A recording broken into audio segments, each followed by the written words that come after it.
The night was eerily silent, an unnatural stillness that sent shivers down the spine of anyone who dared to step outside. The moon, once luminous and full, was slowly being consumed by an ominous shadow. It was the night of the ChandraGrahan, lunar eclipse, night shrouded in superstition and fear. In the small village of Nandipur, nestled between dense forests and misty hills, an ancient legend spoke of a terrible curse. It was said that during the eclipse, a spirit long imprisoned in the depths of darkness would awaken, seeking retribution for an unspeakable crime committed centuries ago. Ravi, a young traveler, had arrived in Nandipur that evening. He was a skeptic, a man of science, who laughed at the old tales shared by the villagers. "It's just a natural phenomenon," he told them, "a play of light and shadow." But the elders shook their heads in warning, their eyes filled with dread.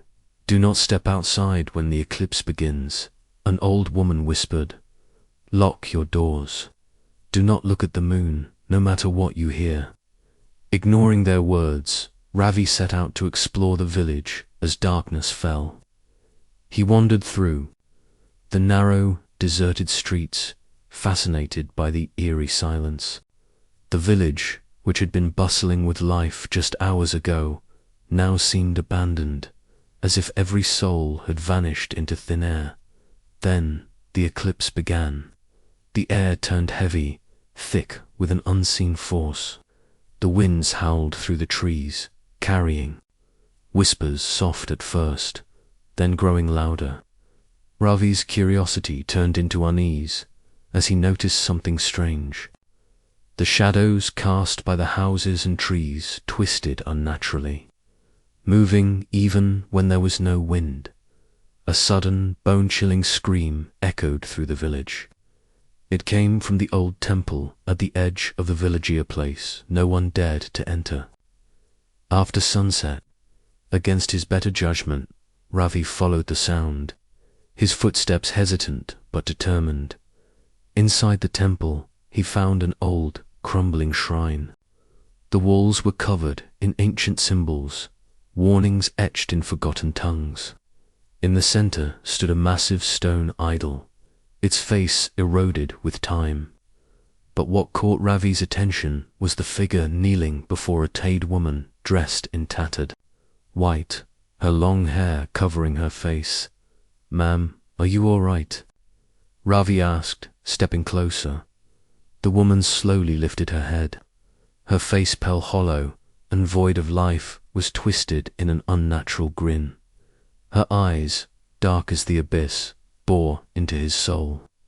The temperature dropped and an invisible force gripped Ravi's chest, freezing him in place.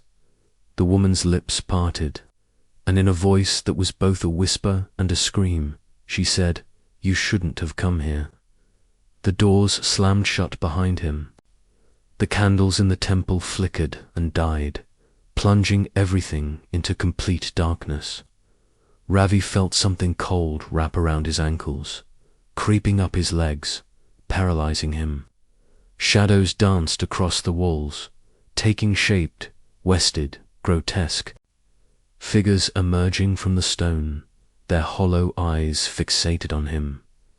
Ravi tried to move, to scream, but his body refused to obey. A deafening laughter filled the temple, the voice of something ancient and malevolent. The woman before him began to change, her skin turning black as the night, her limbs elongating unnaturally. She was no longer human. The curse must be fulfilled. She hissed with a sudden jolt. Ravi was thrown backward, his vision blurred as he hit the cold stone floor. The shadows slithered toward him, their fingers like tendrils reaching for his soul. Desperation surged through him, and with all his strength, he crawled toward the door. He clawed at the wooden panels, his fingernails splintering as he fought to escape, just as the shadows engulfed him. The temple bells rang the sound piercing through the night. The eclipse was ending. A sudden burst of light flooded the temple as the moon re-emerged, breaking the dark spell. The shadows recoiled, shrieking in agony, and the woman let out a blood-curdling scream before vanishing into thin air. Ravi gasped for breath, his body trembling. The doors creaked open on their own, revealing the village bathed in pale moonlight. The silence had returned, but it was no longer eerie, it was peaceful, as if the nightmare had never happened. The next morning, the villagers found Ravi outside the temple, his face pale, his eyes filled with horror. He never spoke of what he had seen, but he left Nandipur that very day, never to return.